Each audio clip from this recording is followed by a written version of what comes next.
চেষ্টা করলে কিন্তু অনেক কিছুই করা সম্ভব। আজকে এক অসাধ্য সাধন করলাম, সেই গল্প তোমার সাথে করব। ছোট্ট ছোট্ট আশা, তোমাদের ভালোবাসা নিয়ে আবার একটা নতুন ব্লগ শুরু করলাম। আমি বৃষ্টি, আমার পরিবারে তোমাদেরকে ওয়েলকাম আর অনেক অনেক ভালোবাসা। রোজ সকালটা কিন্তু আমার ঠিক এইভাবেই শুরু হয়। ঘুম থেকে ওঠো, তারপরে চিনির খাবার তৈরি করো, চিনিকে খাওয়াও, রান্না বান্না করো, সবাইকে খেতে দাও। এইভাবে কিন্তু রোজ সকালবেলা আমার দিনটা শুরু হয়। তো যাই হোক, এদিকে দেখো চিনিকে খেতে দিয়ে আসলাম। চিনির এক ছোট্ট দিদি এসেছে খেলার জন্য চিনির সাথে। চিনিকে দিকে খেতে দিয়ে এসে আমি এবার কয়েকটা হচ্ছে পান্তা ভাত ছিল, মানে কালকের বাসি ভাত, সেটাই দেখো ডিম ভাজা দিয়ে খেলাম। তোমার দাদা ভাই এটাই খেয়ে গেছে, তারপর কয়েকটা ছিল আমি এবার খেয়ে নিলাম। খাওয়া হয়ে গেছে, তারপরে কিন্তু এদিকে রান্না করতে চলে এলাম দুপুরবেলার জন্য। মা ওইদিকে বাইরে ভাত বসিয়ে দিয়েছে আর আমি এইদিকে শুধু তরকারিগুলো করব। আজকে রান্না করব হচ্ছে আলু কলা দিয়ে কাতলা মাছের ঝোল, আর করব হচ্ছে এঁচোড়টা শুধুই করব। চিংড়ি মাছ বাবা নিয়ে আসিনি, কাতলা মাছ নিয়ে এসে ওর জন্য আলু কলা দিয়ে ঝোল করব। দেখো কাঁচকলাগুলো কিন্তু আমি এখন কেটে নিচ্ছি। আর ওইদিকে কিন্তু চিনি আবার ডাকছে, চিনি 2 চামচ খেয়েছে, তারপর কিন্তু আমাকেই খাইয়ে দিতে হবে ওর জন্য। তাই এই যে দেখো 2 চামচ খাওয়ার পরে আমি ওকে আবার খাইয়ে দিতে আসলাম, যেহেতু ওদিকে আমার রান্না বান্না রয়েছে। দেখো তাও খাওয়া নিয়ে কত ঢং করে, জানো না। এই যে আজকে এই দোল্লাটা বানিয়ে দিয়েছি চিনিকে, চিনির ঠাম্মি দাদুর ঘরে। দেখো সেই দোল্লা আর কি চড়ছে, আর এদিকে খুব আনন্দ করছে। ও তো বেশ ভালো মজা পেয়েছে আজকে দোল্লাটা পেয়ে, জানো তো। আর এদিকে চিনিকে খাওয়াচ্ছি আর আমি এদিকে রান্না করছি। এখন কিন্তু আমি মশলা ভেজে নিচ্ছি, জিরে ভেজে নিলাম মাছের জন্য, তারপর হচ্ছে সমস্ত গোটা মশলা ভেজে নেবো হচ্ছে এঁচোড়ের জন্য।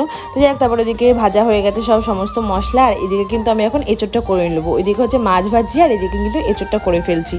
আর এদিকে হচ্ছে চিনির জন্য কিন্তু আলাদা করে লঙ্কা ছাড়া ওর জন্য তরকারি করি, সেটা একই কিন্তু করে ফেলছি।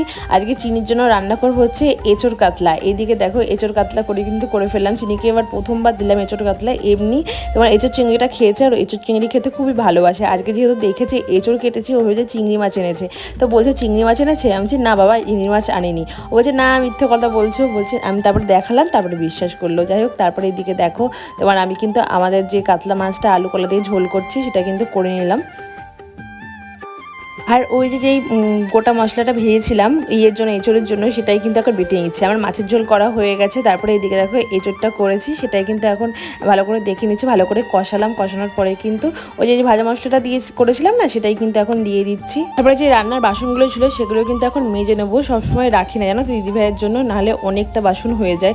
চেষ্টা করি যখন ফাঁকা পাই তখন কিন্তু এই বাসনগুলো মেজে ফেলার, নাহলে কিন্তু অনেকগুলো বাসন হয়ে যায়। রাত্রে সকালবেলা দিদির মাজতে অনেকটাই কষ্ট হয়।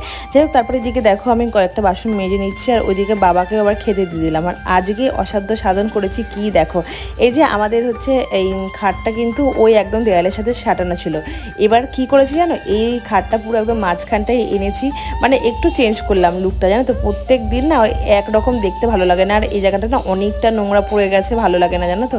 যাই হোক, চিনি যতদিন ছোট ছিল ততদিন একদম খাটের সাথে দেয়ালের সাথে পুরো চাপানো ছিল, কিন্তু এখন একটু চেঞ্জ করার